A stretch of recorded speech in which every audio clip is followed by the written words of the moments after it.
Hi, I'm Izzy. Today we're going to discuss taking a GLP-1 plus intermittent fasting. What does the research say? If you're taking Ozempic, Wegovy, Mounjaro, or Zepbound, and you're also doing intermittent fasting, I want you to hear this. You may be combining two strategies that actually do the same thing, reducing how much you eat. But is that actually better?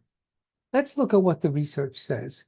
In 2025, four major organizations, including the American Society for Nutrition, the Obesity Medicine Association, and the Obesity Society, published a joint advisory specifically addressing nutrition during GLP-1 treatment. And one of their concerns was very clear.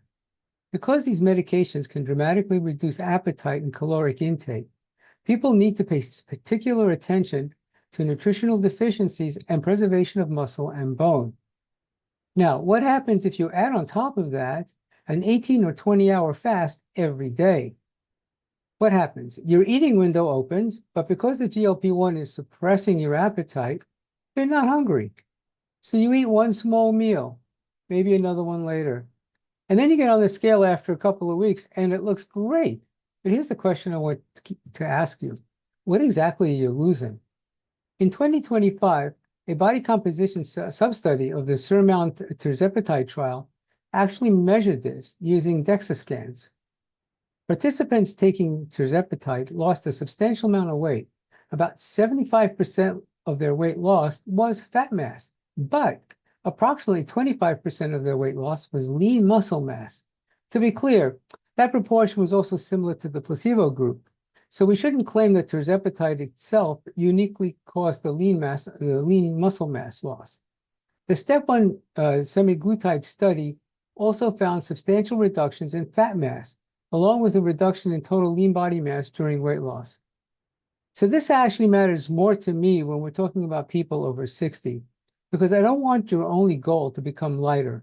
I want you to stay strong. So does this mean you can't do intermittent fasting while taking a GLP-1? Actually, no.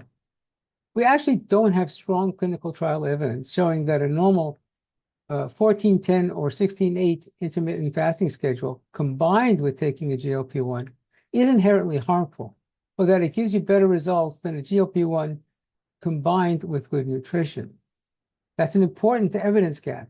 But the 2025 expert advisory does tell us what we should definitely prioritize. The following things need to be prioritized: adequate protein, resistance training, nutrient-dense foods, adequate hydration, and preventing nutritional deficiencies. So here's how I look at doing intermittent fasting while you're on a GLP-1.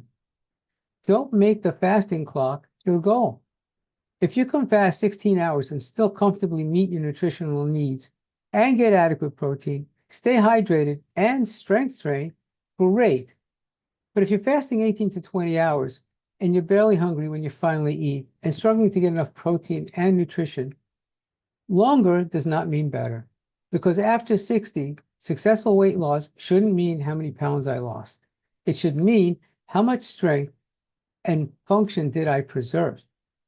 I'm Izzy from 8 Strong by Izzy. If you're using a GLP-1, don't just lose weight, protect what keeps you strong. And follow me for more. Thank you.